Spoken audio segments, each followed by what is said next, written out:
Hello everyone, welcome back to Gem Baller Media. My name is Hope, your host, and welcome back to Gem Baller Media, your hub for all things men's college basketball. In today's video, we are going to be previewing and predicting number 8 Kentucky versus number 10 Texas A&M. So excited for this game. It's being played at Rupp Arena, which is going to be so exciting. One of my best friends is a Kentucky fan, so I'll probably, I don't know. I always like to pick a team to root for when I watch the games because I just get more into it that way, but I don't really have any tie to A&M. I like Kentucky. They did beat my Gonzaga Bulldogs though, so kind of have some animosity there.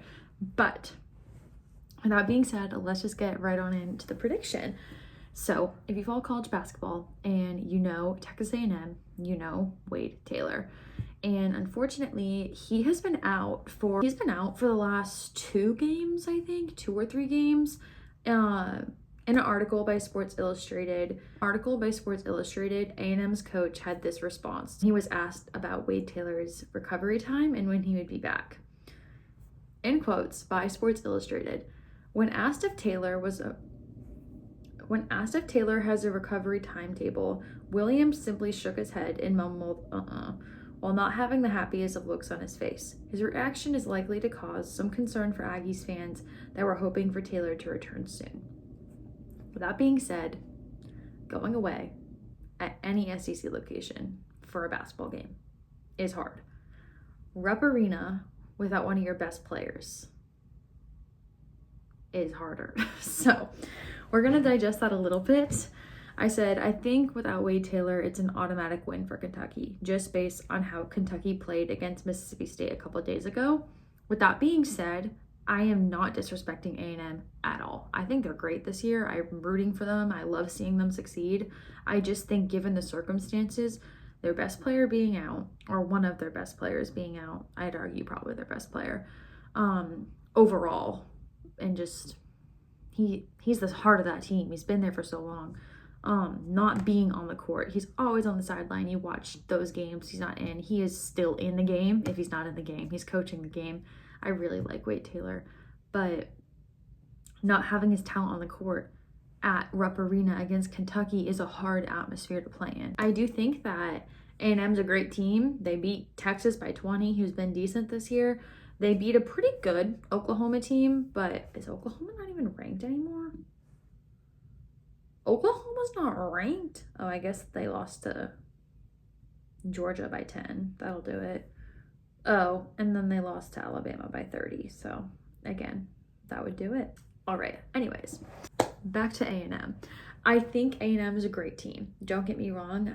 I just think Kentucky, their odds in this situation are better. I think if it was a neutral court with Wade Taylor, it would be a much more even playing field. But I think without Wade Taylor, it is an automatic win for Kentucky, just based how Kentucky played against Mississippi State a couple days ago. They're insane. Jackson Robinson, so enjoyable to watch. Such a humble guy. Like, I love those post-game interviews where they just had the best game of their entire life. They score 30 points. They have a triple-double. And they're on that sideline giving all credit to their teammates. I just think that's such an admirable thing to do.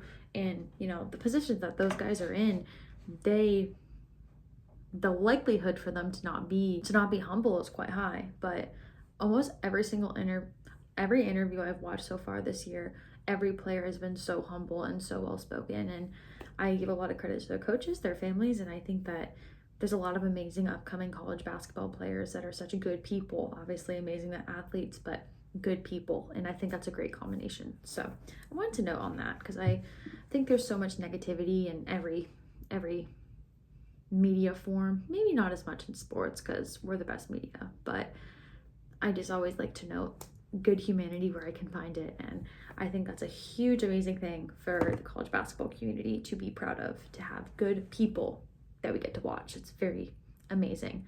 And they love us back. We love them. They love us back. It's such a great thing we get to do and watch. But with that being said, I think Kentucky gets this win by at least 4 at home. I wrote all my notes before the spread came out. Kentucky's favored by 6.5, which honestly is pretty good, I think. The over-under is 157.5. I said the perk and hope for Texas A&M is that Kentucky and Texas A&M play fast. They both love to score the ball at high rates and high numbers. So if Kentucky's having an off shooting night, there's a chance for A&M, 100%. I don't know where I saw this stat. I think it was when I watched the Kentucky Mississippi State game. Every game Kentucky has made 10 or more threes, they win. So the main point of one of the main points of conversation that needs to be had in that locker room is to stop them from shooting the three. I'm sure that's always the main point when coaches are coming up with their game plans. I'm not a rocket scientist, and but I think that if you look at that number and say we need to keep them under 10, this half we need to keep them from scoring maximum 4 threes this whole half, and just play it by minute, play it by play.